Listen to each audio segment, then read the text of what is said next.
जैसा कि हम सभी जानते हैं कि जिसने भी इस मृत्यु लोक में जन्म लिया है उसे एक न एक दिन इस शरीर को त्यागना है। और प्रकृति के इस नियम का पालन करते हुए जब जब भगवान विष्णु ने भी मनुष्य रूप में अवतार लिया तब तब उन्हें भी मनुष्य रूपी शरीर को त्याग करना पड़ा।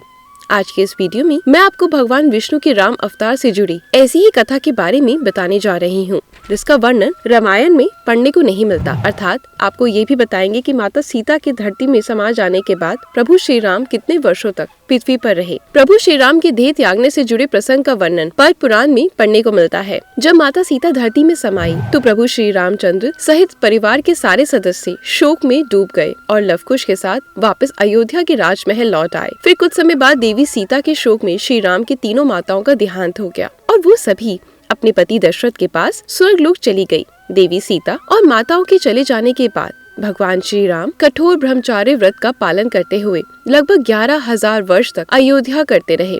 उधर ब्रह्मलोक में ब्रह्मा देव को जब ये ज्ञात हुआ कि भगवान विष्णु जो इस समय राम अवतार के रूप में धरती लोक पर निवास कर रहे हैं उनका समय पूरा होने वाला है, तो उन्होंने काल देव को बुलाया और उनसे कहा कि काल देव तुम्हें तत्काल धरती लोक जाकर प्रभु श्री विष्णु जी को जो इस समय राम अवतार के रूप में अयोध्या नगरी में निवास कर रहे हैं उन्हें ये संदेश देना होगा कि धरती लोक पर अब उनका समय पूर्ण होने वाला है और अब उन्हें धाम अर्थात यानी वैकुंठ धाम वापस आना होगा। ब्रह्मा जी की बातें सुनकर काल देव बोले, हे परमपिता आपकी आज्ञा का पालन होगा। मैं इसी समय धरती लोक पर जाकर प्रभु श्री हरि को ये संदेश कह देता हूँ। फिर काल देव ने ब्रह्मा जी को प्रणाम किया और धरती लोक के लिए निकल पड़े। धरती लोक पहुंचकर काल देव ने वृद्ध संत का रूप धारण कर लिया। फिर लोगों से पूछते हुए वो अयोध्या राजमहल के द्वार पर पहुंच गए और सैनिकों से कहा कि मुझे अयोध्या नरेश श्री रामचंद्र से मिलना है। फिर सैनिकों ने जब ये बात श्री राम को जाकर बताई तो प्रभु राम बोले, जाओ उन्हें सम्मान के साथ मेरे पास लेकर आओ। प्रभु की आज्ञा पाते ही सैनिक द्वार पर खड़े उस वृद्ध संत को उनके पास लेकर आ गए। श्री राम ने उन्हें प्रणाम किया। जिस कक्ष में ये सब हो रहा था उस समय वहाँ लक्ष्मण जी भी उपस्थित थे।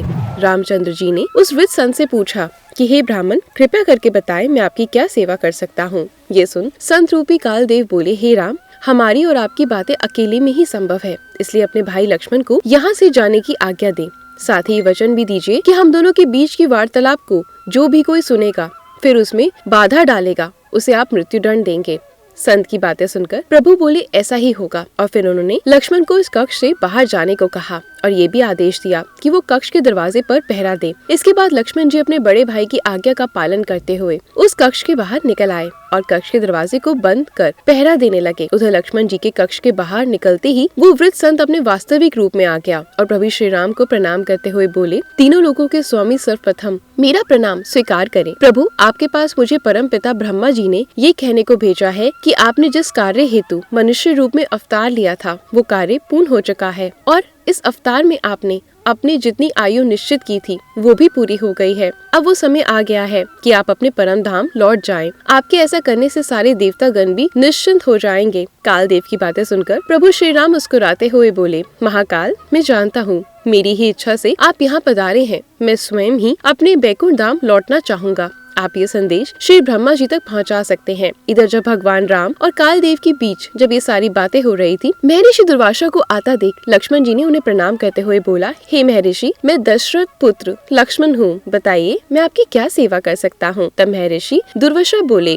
हे दशरथ नंदन, तुम्हारा कल्याण हो। मुझे अयोध्या नरेश श्री रामचंद्र जी से तत्काल ही मिलना है। उन्हें जाकर इस बात की सूचना दो। दुर्वासा की बातें सुनकर लक्ष्मण जी बोले, हे भगवान, इस क्षण आपका अयोध्या नरेश से मिलना असंभव है। यदि मेरे लायक कोई और सेवा हो तो मुझे आज्ञा दे, मैं तत्काल ही आपका कार्य पूरा कर दूंगा। लक्ष्मण जी की बातें सुनकर महर्षि दुर्वासा क्रोधित हो गए और बोले, हे मूर्ख, मैंने कहा ना मुझे इसी समय रामचंद्र जी से मिलना है। मुझे उनसे कुछ काम है, इसलिए तुम बस इतनी सेवा करो और तत्काल हमारे आने की सूचना श्री रामचंद्र जी को दे दो। परंतु इस बार भी लक्ष्मण जी ने क्षमा मांगते हुए कहा कि हे ब्राह्मण, इस समय रघुनाथ जी एक आवश्यक कार्य में व्यस्त है, इसलिए आपको कुछ देर प्रतीक्षा करनी होगी। ये सब सुनकर ऋषि दुर्वासा का क्रोध और बढ़ गया और वे गरजते हुए बोले, हे मूर्ख, तुम मुझे प्रतीक्षा करने के लिए कह रहे हो? क्या तुम मेरी शक्ति नहीं जानते? अगर मैं क्रोध में तुम्हें श्राप दे दूं तो रघुकुल सहित पूरी अयोध्या तत्काल जलकर भस्म हो जाएगी। ये सुनकर लक्ष्मण घबरा गए। दोनों हाथ जोड़ते हुए बोले, हे मुनिवर, ऐसा मत कीजिए। और फिर मन ही मन सोचने लगे, अगर केवल मेरी मृत्यु से अयोध्या बच सकती है तो यही सही। इसके बाद लक्ष्मण जी मुनिवर को बोले कि आप क्रोधित ना हुए, मैं आपकी शक्ति को भलीभांति जानता हूँ। मैं तत्काल रघुनाथ जी को आपके आने की सूचना देता हूँ। इतना कहकर लक्ष्मण जी राम के कक्ष में चले गए। प्रभु श्री राम से बोले, महाराज, द्वार पर महर्षि दुर्वासा पधारे हैं और इसी क्षण आपका दर्शन करना चाहते हैं। उधर लक्ष्मण जी को कक्ष में आता देख कालदेव उसी समय अंतर्ध्यान हो गए। इसके बाद भी श्री राम लक्ष्मण जी से बोले, लक्ष्मण, तुमने ये क्या कर दिया? तुम सबसे प्रिय हो, लेकिन अब मुझे अपने वचनों को मान रखने के लिए अब तुम्हें मृत्युदंड देना होगा। अपने बड़े भाई श्री राम को चिंतित देख लक्ष्मण बोले, भैया, मैं विवश था, क्योंकि महर्षि दुर्वासा अपने श्राप से अयोध्या को भस्म करना चाहते थे। इसलिए मैंने निश्चय किया कि अगर मेरी मृत्यु से अयोध्या बच सकती है तो वही सही। इसलिए मैंने आपकी आज्ञा का उल्लंघन किया, जिसके लिए भैया मैं क्षमा चाहता हूँ। फिर भी श्री राम लक्ष्मण से बोले, लक्ष्मण, जाकर महर्षि को आदर सहित अंदर लेकर आओ। फिर महर्षि दुर्वासा और श्री राम के बीच कुछ देर बातें हुई। अब जब दुर्वासा राजमहल से चले गए, तब श्री राम ने अपने सब संतों को बुलाया, अपनी दुविधा के बारे में बतलाया। फिर कुछ क्षण विचार करने के बाद सभा संतों ने कहा, महाराज, आप राजकुमार लक्ष्मण का परित्याग कर दें अथवा देश से निकाल दें, क्योंकि विद्वानों का मानना है कि परित्याग करना अथवा देश से निकाल देना मृत्युदंड के समान ही है। तब प्रभु श्री राम ने मन से लक्ष्मण को देश से निकल जाने को कहा। उधर लक्ष्मण को देश निकाला देने के बाद पूरे अयोध्या में ये बात फैल गयी। अयोध्यावासी आपस में कई तरह की बातें करने लगे, किंतु लक्ष्मण अपने भ्राता के वचनों का मान रखने के लिए राज्य से बाहर जाने की बजाय सरयू नदी में जल समाधि ले ली और अपने वास्तविक रूप अर्थात शेषनाग के रूप में आकर परधाम को चले गए। उधर जब इस बात का पता प्रभु श्री राम को चला तो वो बहुत दुखी रहने लगे और मन ही मन सोचने लगे कि मेरी प्रिय सीता मुझे छोड़कर चली गई, मेरा सबसे प्रिय भाई भी मुझे छोड़कर चला गया, इसलिए मुझे भी अब अपने धाम को लौट जाना चाहिए। उसके बाद उन्होंने अपने पुत्र वीर वरकुश और कुशावती और लव को द्वारवती राज्य का राजा बना दिया और स्वयं की जाने की बात लोगों को बतलाई।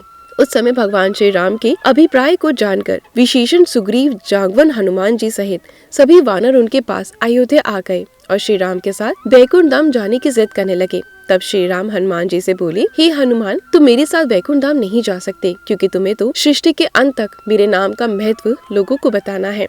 और जामवान जी, आपको भी द्वापर युग तक इस धरती लोक पर रहना है, और जब मैं द्वापर में श्री कृष्ण के नाम से अवतार लूंगा और तुमसे युद्ध करूंगा, तभी तुम्हें मुक्ति मिल सकती है। उधर ये बात जब अयोध्या वासियों को पता चली तो वो आंखों में आंसू लिए प्रभु राम से अपने साथ ले जाने की विनती करने लगे। भक्तों के मन में अपने लिए इतना प्रेम देख प्रभु राम की आंखों में आंसू भर आए।